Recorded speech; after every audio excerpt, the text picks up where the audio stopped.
Bienvenue dans cette 4e émission consacrée au mystérieux livre de l'Apocalypse.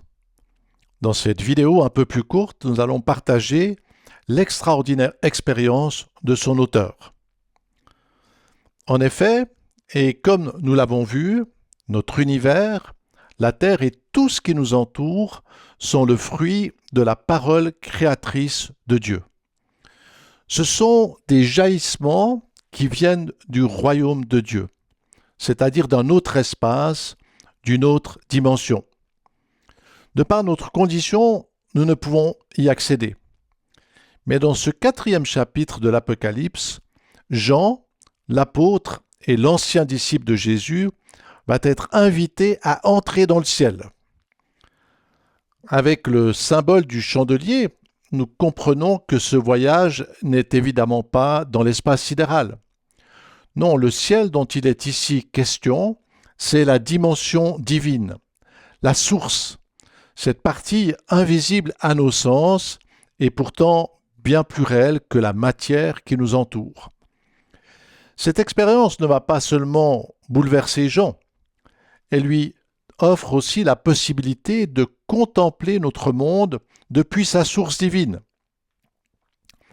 C'est un aspect très important pour comprendre l'Apocalypse. En effet, de par notre condition biologique et d'être formés d'atomes et de poussière, nous sommes limités et nous voyons le monde dans ses aspects matériels.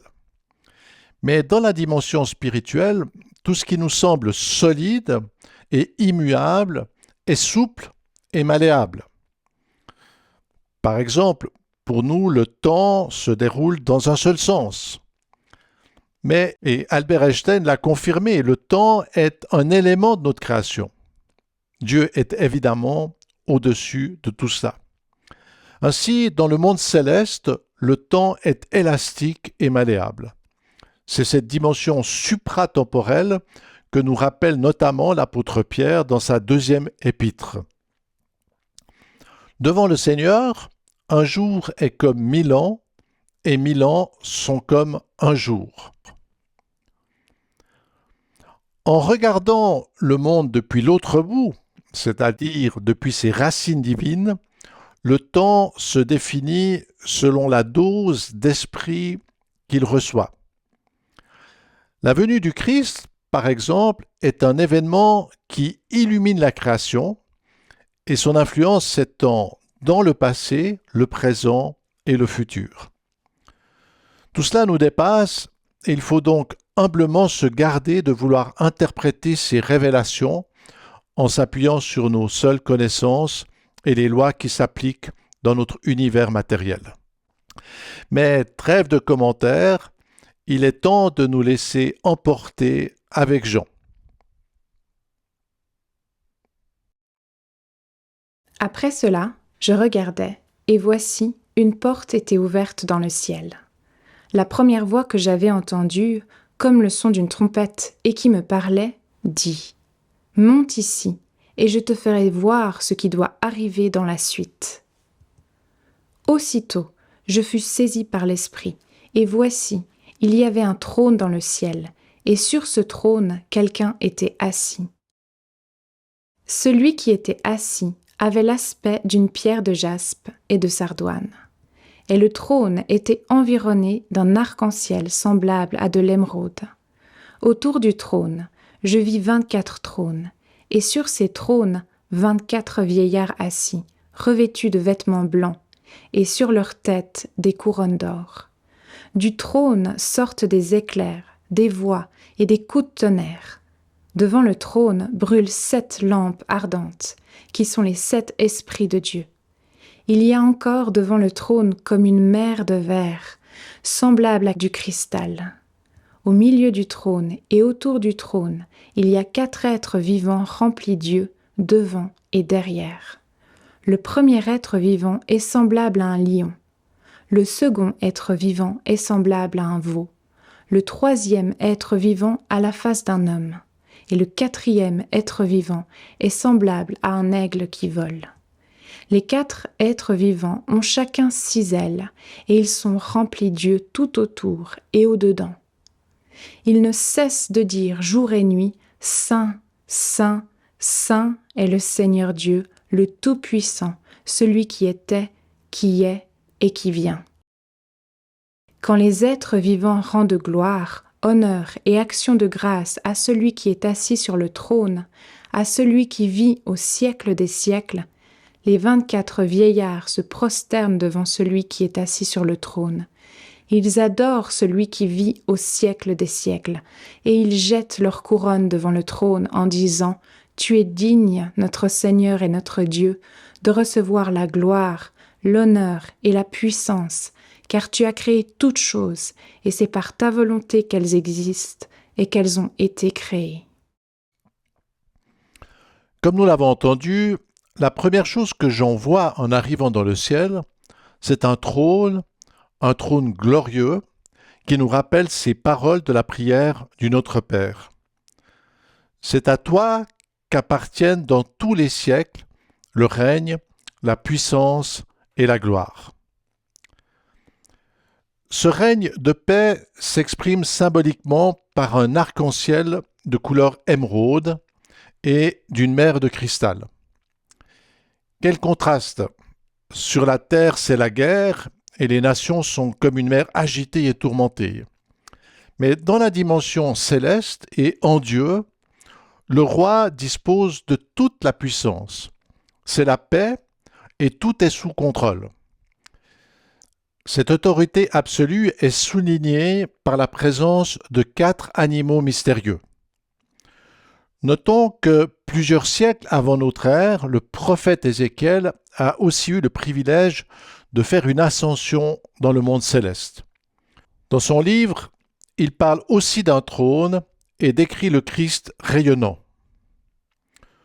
Au-dessus du ciel, et sur cette forme de trône apparaissait comme une figure d'homme placée en haut.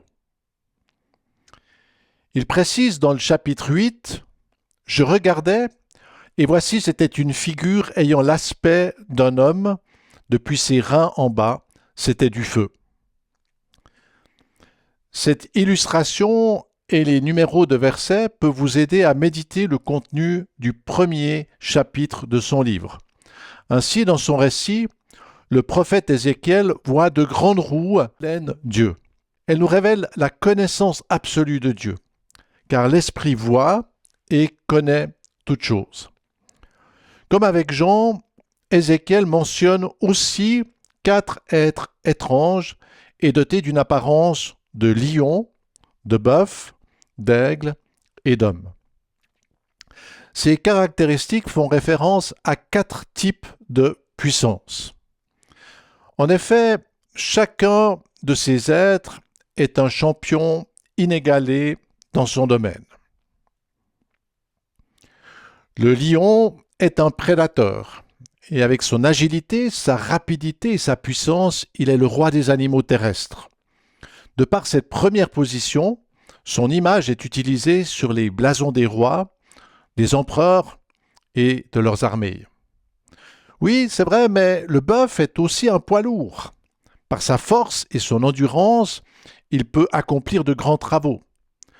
Symbole de la vitalité, il apporte le développement et la prospérité. C'est une autre facette du pouvoir. L'être vivant à la tête d'homme incarne la capacité de la science et de la sagesse. Ainsi, l'homme ne dispose pas de la puissance du lion ou de la force du bœuf, mais par sa science, il domine. Il crée, il développe, notamment son économie. Enfin, il reste celui qui a les attributs de l'aigle. Avec lui, nous entrons encore dans une autre dimension. De fait, et si le lion est le roi des animaux terrestres, il n'a aucune emprise sur celui qui règne dans les airs. Par sa force et ses capacités de survoler les choses, l'aigle est le symbole de l'invulnérabilité.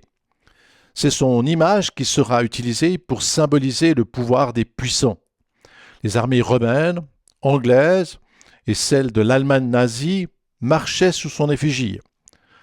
C'est encore aujourd'hui l'emblème utilisé par les États-Unis d'Amérique, la Russie et d'autres. 4 êtres vivants et qui disposent chacun de l'une des expressions de pouvoir que l'on trouve sur la Terre. C'est un peu comme le jeu feuille, caillou, ciseaux. Chacune des parties dispose d'une supériorité sur l'autre, oui, mais chacune a aussi un facteur de faiblesse. Cette répartition des pouvoirs est volontaire, car lors de la création du monde, Dieu a délibérément partagé et distribué différentes formes de puissance. Mais, et comme le voit Jean devant celui qui est sur le trône, ces 4 types de pouvoirs convergent vers Dieu et toutes les créatures l'adorent.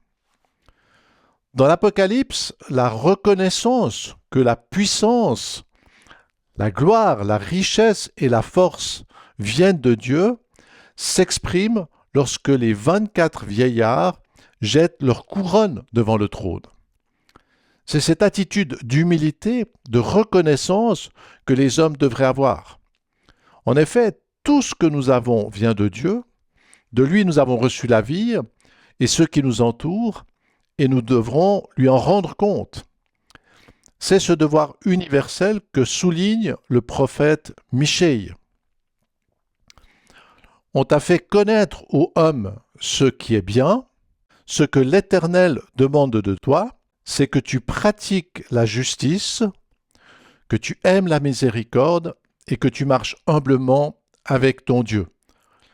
Cela nous amène à une question personnelle. Est-ce que j'ai conscience que tout ce dont je dispose est un cadeau? Suis-je prêt à reconnaître que c'est en Dieu et par lui que viennent la puissance, la richesse, la sagesse et la domination? Face à son amour et à cette grandeur, vais-je moi aussi jeter ma couronne devant Dieu? Cette attitude d'humilité est fondamentale pour vivre en relation avec Dieu et avec ceux qui nous entourent. Voilà donc ce que nous pouvions dire de cette immersion dans les dimensions célestes et invisibles. Dans l'émission suivante, nous allons découvrir une partie des fléaux qui vont frapper notre monde et bouleverser le destin de l'humanité. Donc, à tout bientôt pour la suite de notre exploration du livre de l'Apocalypse.